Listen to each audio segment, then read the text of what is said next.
Hello दोस्तों, I for India में आपका स्वागत है। तो दोस्तों आज के इस वीडियो में हम बताएंगे कि किस तरह से आपको पीएफ मेंबर से यानी कि पीएफ से आपको किस तरह से रिजाइन करना है। ठीक है, तो रिजाइन देने के लिए आपको कुछ नहीं करना है। यहाँ पे ऑनलाइन ही अब इस प्रोसेस को कर दिया गया है।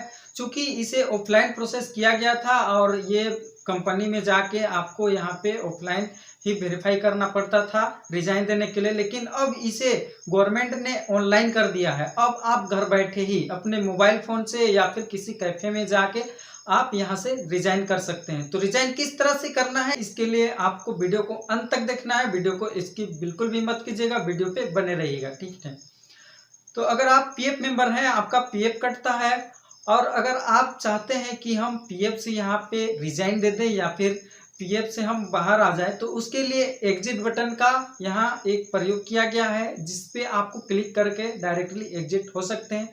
अगर आप हमारे चैनल पे नए हैं तो चैनल को सब्सक्राइब कर दीजिएगा, बेल आइकन को प्रेस कर दीजिएगा, अपने दोस्तों के साथ शेयर कर दीजिएगा। तो चलिए वीडियो को स्टार्ट करते हैं।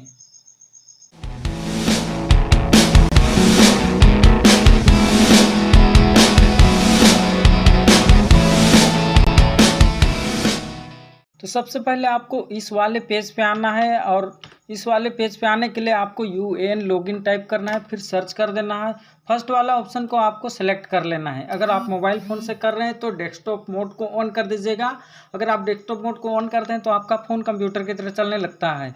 यहाँ पे आपको यूएएन नंबर को डालना है, पासवर्ड यहाँ फिलअप करेंगे, कैप्चा को यहाँ भरेंगे। ठीक है, नहीं समझ में आ रहा है या नहीं दिखाई दे रहा है तो रिफ्रेश क्लिक करके कैप्चा को फिर से डाल लीजिए, फिर साइन इन पर क्लिक कर देना है। तो अगर आप एग्जिट होना चाहते हैं तो पहले आपको चेक कर लेना है प्रोफाइल इन्फॉर्मेशन में। ठीक है, क्या आपका आधार यहाँ पे ओटीपी या फिर डेमोग्राफिक दिखा रहा है, तब ठीक है। ठीक है, और अगर आपका पैन कार्ड यहाँ पे दिखाई दे रहा है कुछ यहाँ पे तो ठीक है, और बैंक अकाउंट भी दिखाई दे रहा है या नहीं, आपका मोबाइल, आपका डेट ऑफ बर्थ आधार से यहाँ मैच कर रहा है या नहीं, उस सबको चेक कर लेना है। ठीक है, उसके बाद यहाँ मेल है नहीं है उस पर डिपेंड नहीं करता है, बस आपका फ़ोन नंबर यहाँ पे होना चाहिए। ठीक है, उसके बाद यहाँ पे आप फिर से चेक करेंगे यहाँ व्यू के ऑप्शन पे, और यहाँ पे आपको यहाँ चेक कर लेना है आपका सर्विस हिस्ट्री और यहाँ प्रोफाइल, तो सब सही दिखाई दे रहा है तो ठीक है। ठीक है, अगर आपका फ़ोटो नहीं है तो भी आप यहाँ अपना फ़ोटो को लगा लीजिए। ठीक है, किस तरह से फ़ोटो लगाना है इसके लिए मैंने अलग से वीडियो बना रखा है, वीडियो को देख सकते हैं। ठीक है, तो आपको यहाँ क्या करेंगे, होम के बटन पे आ जाएंगे। उसके बाद सिंपली यहाँ मैनेज का ऑप्शन दिखाई दे रहा है, इस पर क्लिक करना है। यहाँ पे आपको 5 ऑप्शन दिखाई दे रहा है। ठीक है, इनमें से सबसे नीचे आप देखेंगे यहाँ मार्क एग्जिट का ऑप्शन दिखाई दे रहा है, यानी कि आप रिजाइन मार रहे हैं। ठीक है, और रिजाइन मारने से पहले आपको 4-5 चीज़ चेक करना था। और क्या चेक करना था, इन्फॉर्मेशन, उसके बाद आपको यहाँ प्रोफाइल, तो वो चीज़ चेक कर लेना है। और कंप्लीट यहाँ प्रोसेस कंप्लीट करने के बाद यानी कि आपका केवाईसी कर लेना है, बैंक अकाउंट ऐड कर लेना है, उसके बाद ही, और आपका ई नॉमिनी भी ऐड कर लेना है, उसके बाद ही आप यहाँ एग्जिट करेंगे। तो एग्जिट करने के लिए आपको मार्क एग्जिट पे क्लिक कर देना है। उसके बाद इस तरह से आपको फॉर्म खुल के दिखाई देगा, यहाँ सिलेक्ट एम्प्लॉयमेंट। आप जितने कंपनी में काम किए हैं तो आपका उतना ही यहाँ पे मेंबर आईडी दिखाई देगा। ठीक है, अब 10 कंपनी में काम किए हैं तो 10 कंपनी का यहाँ मेंबर आईडी दिखाई देने लगेगा। इस बंदा ने एक ही कंपनी में काम किया है तो इसका एक ही कंपनी का नाम दिखाई दे रहा है। अब यहाँ पे जैसे ऑन करेंगे, इस वाले पेज पे आने के बाद आपको यहाँ डेट ऑफ बर्थ दिखाई देगा, डेट ऑफ ज्वाइनिंग दिखाई देगा और डेट ऑफ ईपीएस में ज्वाइनिंग दिखाई देगा। ठीक है, उसमें आपको एक डेट को सिलेक्ट कर लेना है जिस डेट में आप यहाँ जॉब छोड़े हैं। जब से यहाँ पीएफ बंद हुआ है तब से ही लेगा। ठीक है, दोनों में सेम डेट सेलेक्ट करना है। ठीक है, उसके बाद यहाँ सेलेक्ट रीजन ऑफ एग्जिट, यहाँ पे आपको रीज़न बताना है कि आपने जॉब को क्यों छोड़ा।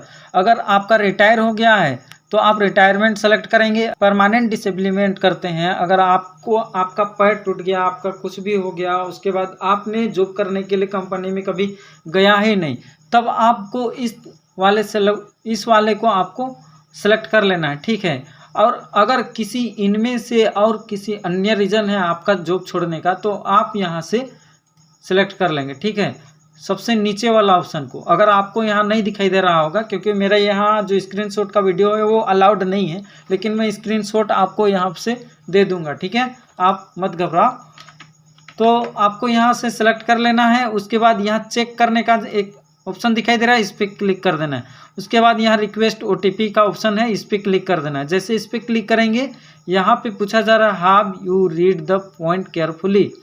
तो अगर आप इसको पढ़ लिए हैं तो यस कर दीजिए, ठीक है। यहाँ पे पॉपअप मैसेज आएगा, अपडेट पे क्लिक कर देना है। उसके बाद फिर पॉपअप आएगा, इसमें आपको ओके कर देना है। यहाँ पे अगर आपका यहाँ सक्सेसफुल हो गया है एग्जिट होना, तो इस तरह से आपको दिखाई देने लगेगा डेट ऑफ एग्जिट ईपीएफ में और डेट ऑफ ज्वाइनिंग ईपीएफ में, डेट ऑफ एग्जिट ईपीएस में, डेट ऑफ एग्जिट ईपीएस में। उसके बाद रीजन ऑफ एग्जिट यहाँ पे दिखाई देने लगेगा, कास्ट लास्ट कंट्रीब्यूशन कब हुआ था ये सारा यहाँ दिखाई देने लगेगा, लास्ट अपडेट यहाँ पे दिखाई देने लगेगा, ठीक है। सो दोस्तों आज के इस वीडियो में हम लोग सीखे कि किस तरह से पीएफ मेंबर को एग्जिट होना है। अगर आप 6 महीना कंप्लीट किए हैं जॉब, या फिर आप 6 साल किए हैं, या फिर उससे ज़्यादा जॉब किए हैं, आप एग्जिट इसी तरह से कर पाएंगे। अगर आप ट्रस्ट के भी हैं या फिर आप पीएफ मेंबर के भी हैं, आप एग्जिट इसी तरह से कर पाएंगे। सो दोस्तों मेरा नाम है दिलेश कुमार। आज के इस वीडियो में हम लोग सीखे कि पीएफ में एग्जिट किस तरह से करते हैं। तो मिलते हैं अगले वीडियो में। अभी के लिए बस इतना ही। जय हिंद, वंदे मातरम।